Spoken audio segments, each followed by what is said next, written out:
talking about the power sector in Nigeria, it seemed like a recurring issue almost every time. It's in the mouth of Nigerians, power issue, because of how crucial power is to production, power is to development.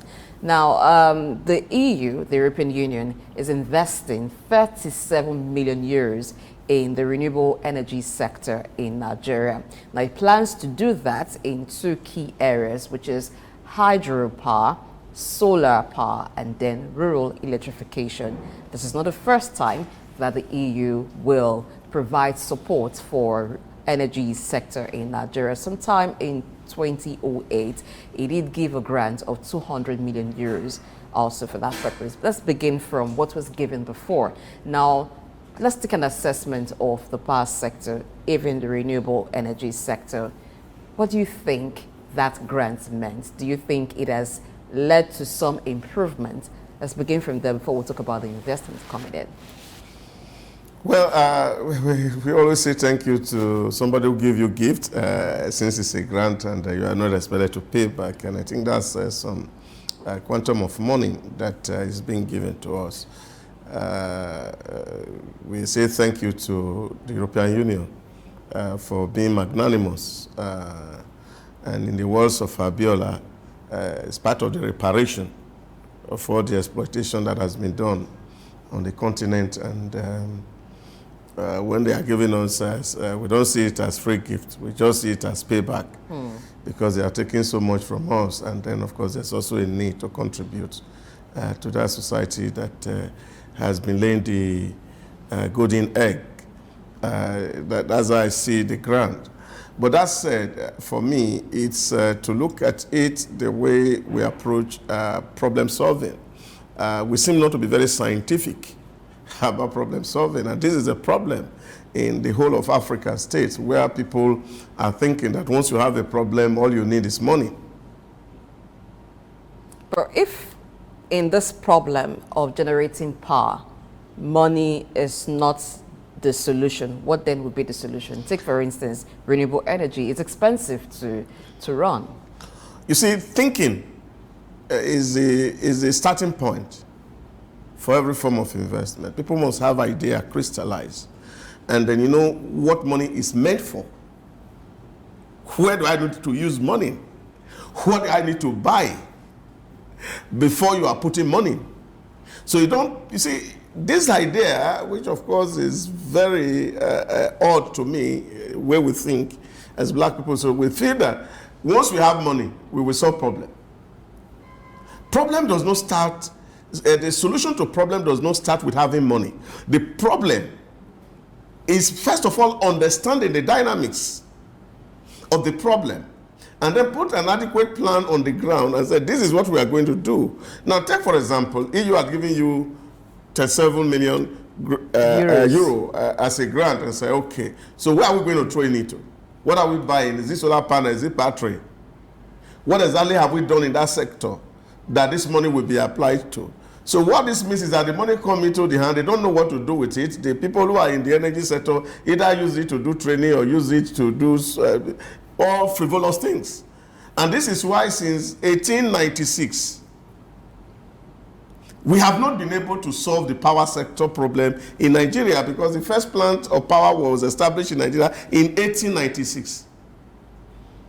Over a century, we are still grappling with the problem because we think that once you throw money at it, you solve it.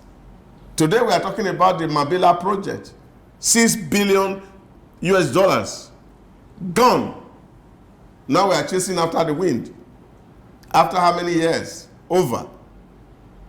That's 2003. See, today, that's over 20 years. And we are still chasing the people who took the money. Now, do we think that the money is somewhere kept?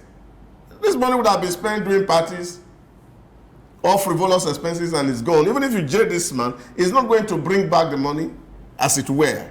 So this is the problem. Is first of all to start with thinking. Ability to see is what is lacking in our environment. And this is why power generation, power transmission and distribution is looking like a rocket science to us, because we don't have people who can sit down to think.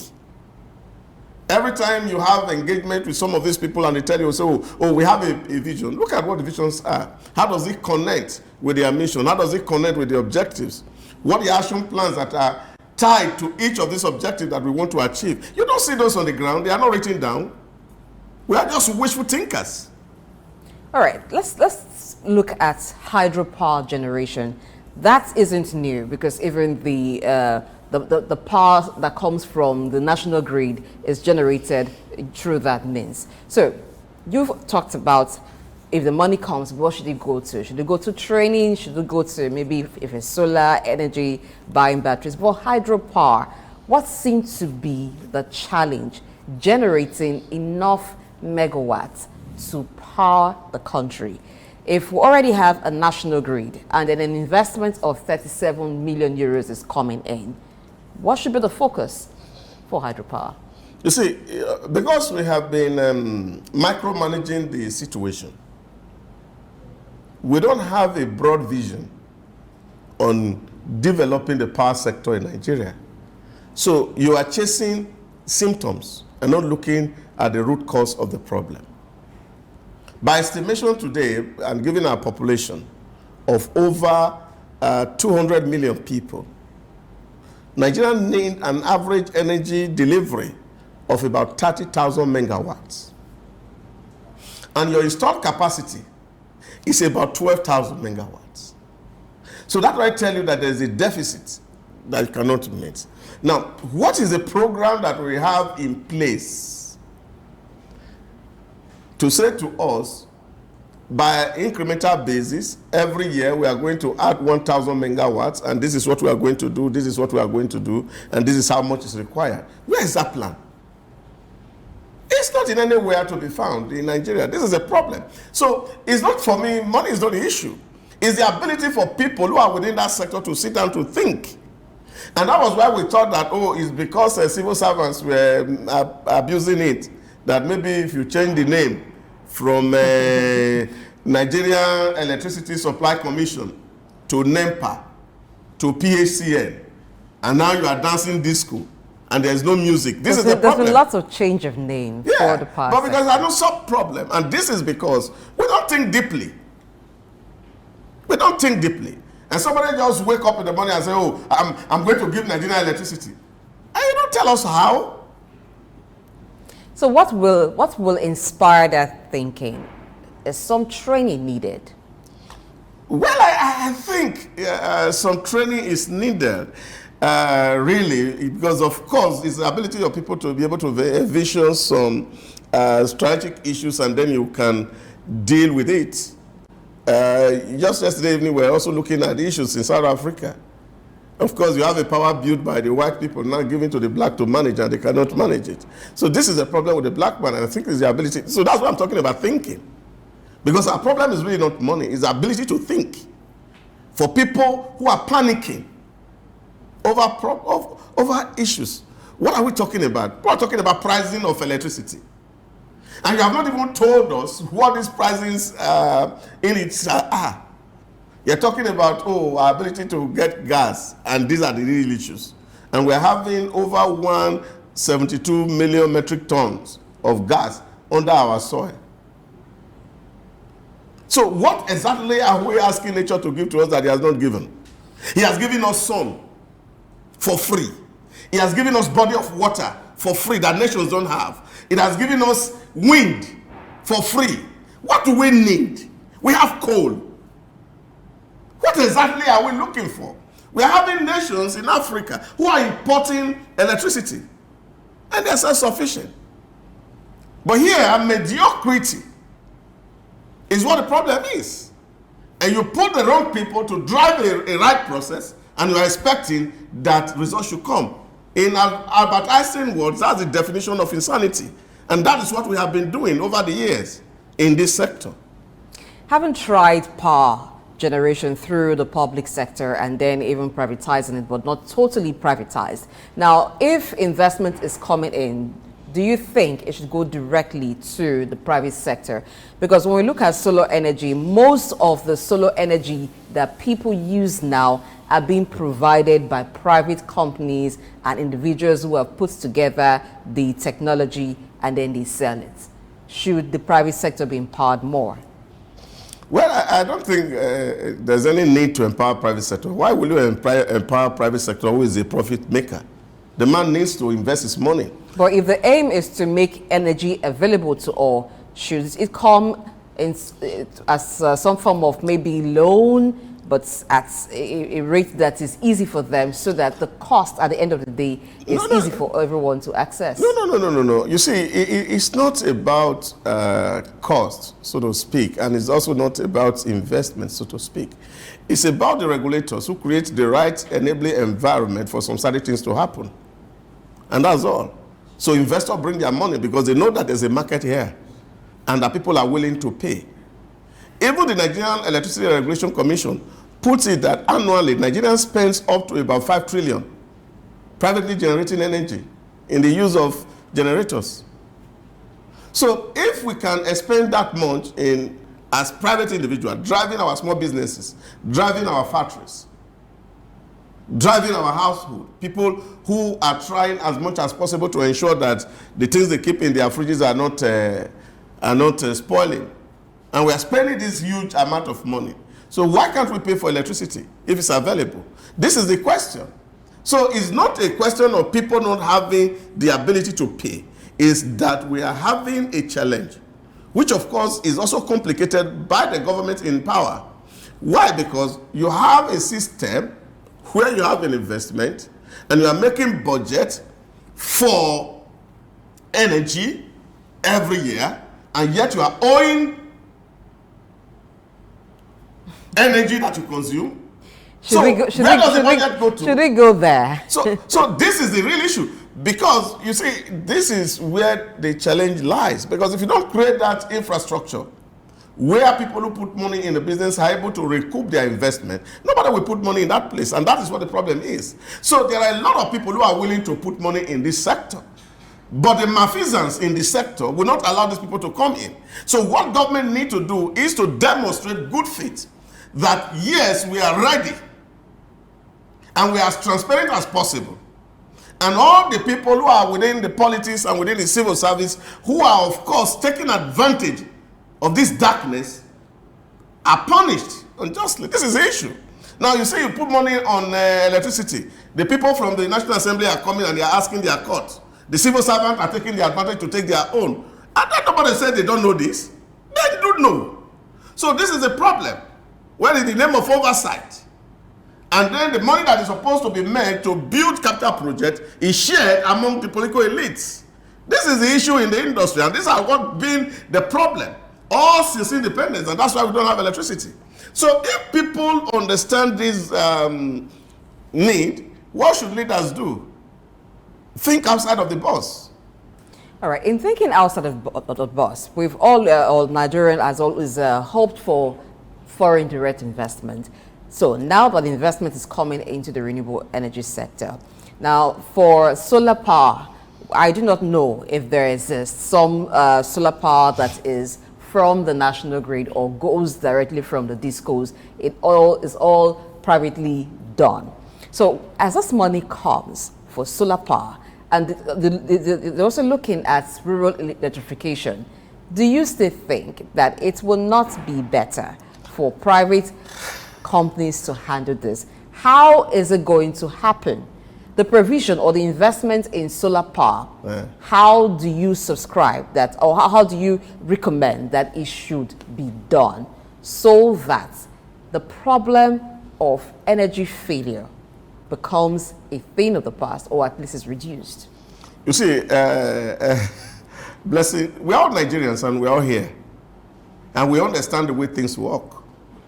You see, one of the things that really baffles me about Nigeria is that all of us are part and parcel of a problem, and then we start to point fingers and expect that miracle is going to come from somewhere. In 2011, and I can't forget this, on the same day, Nigerians signed a contract with Siemens on solar energy. United Arab Emirates signed another contract. And I don't want to look at the values of those contracts. While they were looking for 11,000 megawatts, we were looking for 3,000 megawatts. And what they cost in dollar was less than what we cost. In 2012, UAE delivered their 11,000 megawatts of solar. Nigerian own is still on the pipeline. What has changed?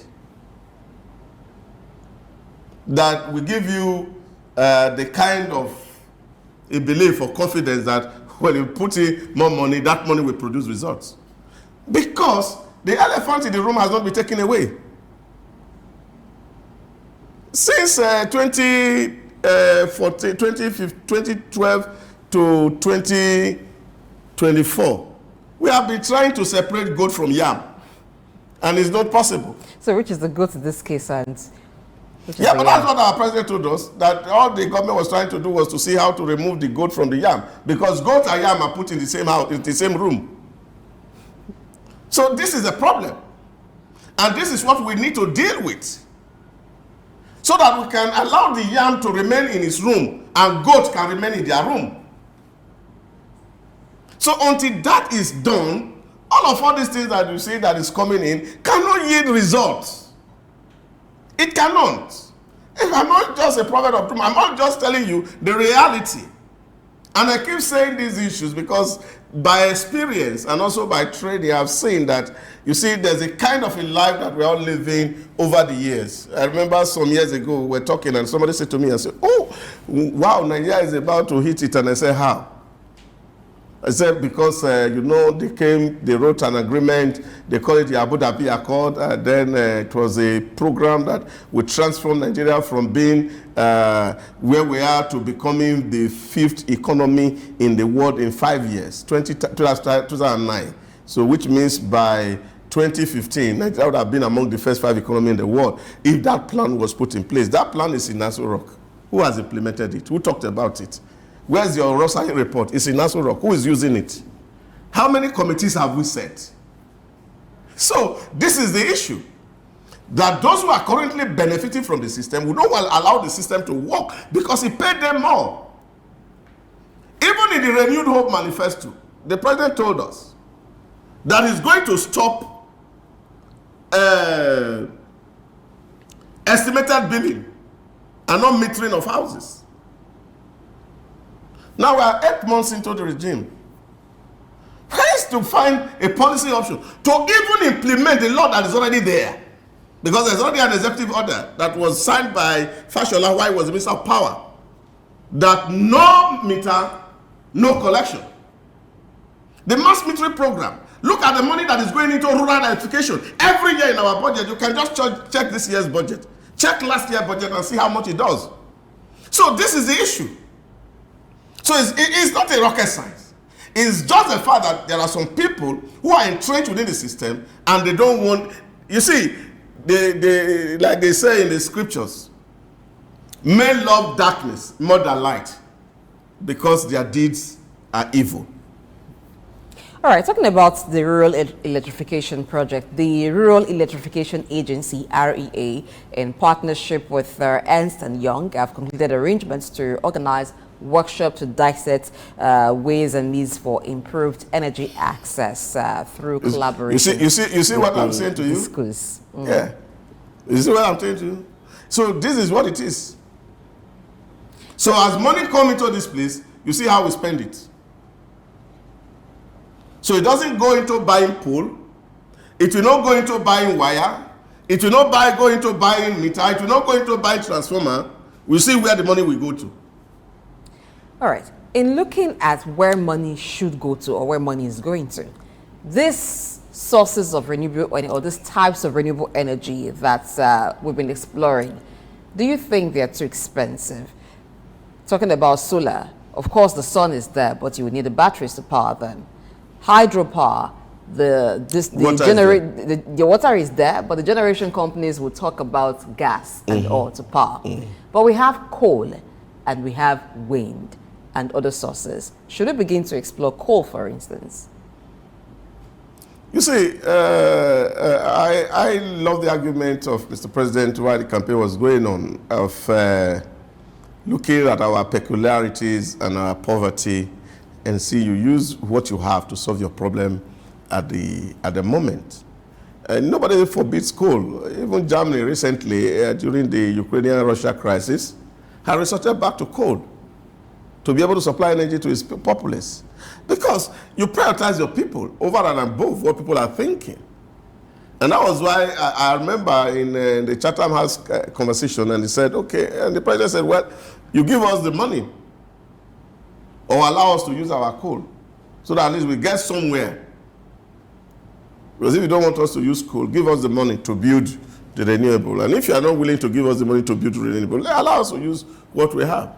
And so we have to deal with the issues that we are having. Because really, if you look at it in the carbon emission class, we are really not doing so much. And even the one we are emitting, we are importing from the Western countries and Asia. So this is the issue. We can. But this also requires investment. But you look at the character of the average Nigerian. I'm not just talking about those in government. I was saying to somebody recently, I have looked at our system from independence dates, and I can conclude that we are not different from each other. How do you mean? You see, there are a lot of people who are talking on the social media, talking on the television station, talking about corruption. All of us are corrupt. How can everybody be corrupt? You see, this is the issue, and I feel this is cultural issue. You know, there's a book written by Huntington, Culture Matters. When you have a culture that is inherently corrupt, it will be difficult for you to do things well. I was sharing with a cousin of mine yesterday, and I said to him, there are two things I just give you an example so that I can understand what the culture is. In your local language, blessing, they say your brother cannot be on top of the cherry tree and you will be eating the unripe. Abi? Yes. So what does that mean? It means there's preference, okay, there's favoritism. So you elevate mediocrity over merit. That's what it means. It's simple. Simple arithmetic. So we cannot be pointing hand at pontificating solutions when we know what the problem is. But if that is the case, using what you just said, if your brother is on top of the cherry tree, you cannot be having the unripe one. Yes. So what if the person who's at the top of the tree is not your brother? If that happens so with that the is system, what it means, so that if you don't have a brother there, you have to eat the unripe. It's just a simple equation. So this is us. This is our philosophy. This is the way we live. And this is where we can find solution. So you must understand your philosophy. Because if you look at the Western philosophy, you look at the way they think. So it doesn't. You don't need to have a brother because we are all created in the image of God. We are all brothers and we are all sisters. What is good for humanity is that's what we're doing. And that's why you see the level and the volume of corporate social responsibility coming from the West. We're just talking about EU dashing us money. There is an investment. The first one they gave was a grant. This is an investment. Yeah, but at least the grant is a dash. It's a dash. You don't have same color, but they dash you money. We have seen Melinda and Bill Gates Foundation fighting polio in Africa. Don't we have multi-billionaires? What's their CSR in our environment? Except that for them and their family alone. So this is the issue. This is where we have to talk. Look at the blue chip companies in Nigeria and see the wage gap between the MD and the man who is working at the gate. All right, now let's get back to the energy issue, providing energy access to a lot of people, particularly those in the rural areas. So collaborating with the discos, does it depend on the discos to provide energy access? If the Rural Electrification Agency is collaborating with a company to look at ways and means of improving energy access? You see, the issue is that we felt that when we're having the vertical arrangement, where generation, transmission, and distribution were in one place, that was what was responsible for the inefficiency. And so we broke the vertical arrangement and said, okay, let's make it horizontal. So you have generation, you have transmission, you have distribution. You see, a year ago or 2 years ago, 2022, we were having a conversation in the UAE, and one of resource person, Dr. Chudi Thomas, was telling me something and said, look, this was how Indians solved their electricity problem. And I was laughing. And I said, why am I laughing? And I said, we have done this 10 years ahead of India. That India broke down their electricity vertical arrangement. And they now have separate generation, separate transmission, separate distribution, and they even have power trading arrangement. I said we have done that 10 years before India. Our own is not working. India own is working because right now India is supplying electricity, not just to its citizens, to about 4 nations around it. Our own has not worked. There is electricity trading, a bulk trading company in Nigeria. Don't we have? Yes, we do. We do have. We have these schools. We have transmission. We have generation. It's not working. But in this case, partnering with the discos alone, will it improve access? Because when you talk about providing the infrastructure for electricity, a lot of times the discos will tell you that's not their responsibility. So for the rural areas, for instance, who will provide the poles? Who will provide the transformers before you're even talking about them being able to have access to electricity? When you want to distribute, and I think that's where the problem came, we always sign agreements, you know, with very horrible clauses against the people. DISCO were supposed to invest in the distribution of electricity. Now, who is calling them to account and said, in the last 5-6 years, how much have you brought into this sector? You can check around. If your transformer spoil, you will buy it. You will pay DISCO money to come and install it and commission it. And yet the transformer is theirs because it's not yours by law. So and then they will come and charge you bill. If you have pole issue, wire issue, you will buy the cable, you will buy the pole. You will pay DISCO to come and help you connect. You will pay for meter. You will pay DISCO to come and help you install. So what is the work of DISCO? So it's a review of the law necessary in that aspect. So if you are giving somebody work to do, you should be able to tell, there should be some terms and conditions upon which this work has to be done. So this is the challenge that we face because some people have written this law, and of course government has hand in it because government has some share in DISCOs. And some of the DISCOs have not performed. They've even eaten the seed and the fruit. So you see some of the DISCO now being taken over by AMCON and the rest of it. So this is because nobody is actually sitting down to look at the real problem and think about it and look at what solution that is possible. So when we continue to do fire brigade approach to dealing and making decisions, you can make progress. So that is my really concern. So I don't feel the problem is about investment. I just feel that it's to create that ecosystem where things are simple enough that everybody can see it. India was able to do all of this, and what did they do? Modi did the identification of the whole India for 8 years. They did that program. He invested $1 billion to register 1.3 billion Indians in 8 years. Now you go and check how much NIMC has spent in the last 8 to 10 years trying to register 200 million people and see how many number that has been registered as we speak. All right, in case you just joined us, we've been looking at the energy sector in Nigeria, specifically renewable energy, with the EU investing 37 million euros in Nigeria's renewable energy sector. Idahosa Osamhanze, who is our INAS analyst, has been talking about the need for accountability for every investment in that sector. Now, for someone or for a block that is putting 37 million euros into a sector that money has been committed to often, and really there isn't much to show for that kind of investment. What do you think would be the potential benefit for the EU in this investment they're making?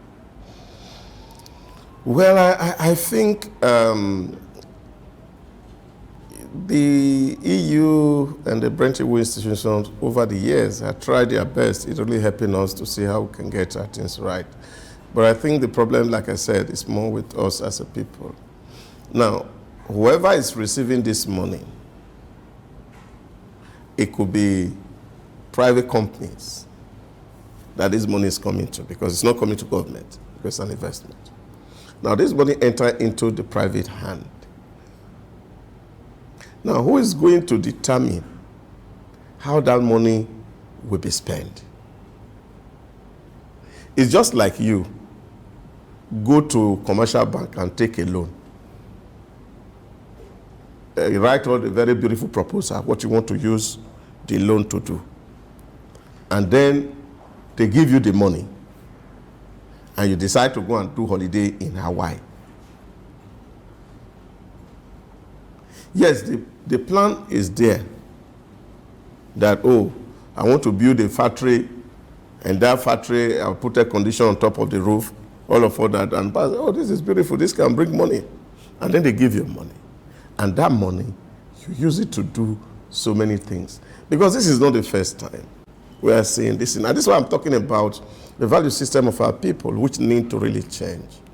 That we must be sincere. And anytime we see money here, we will be shaking, because it's like a demon has entered into somebody and they are shaking violently. If you have seen deliverance happen before. So this is the kind of approach that you have for Nigerians who, when they look at money, it's a fundamental issue. And I feel really that monies should not be released wholesale.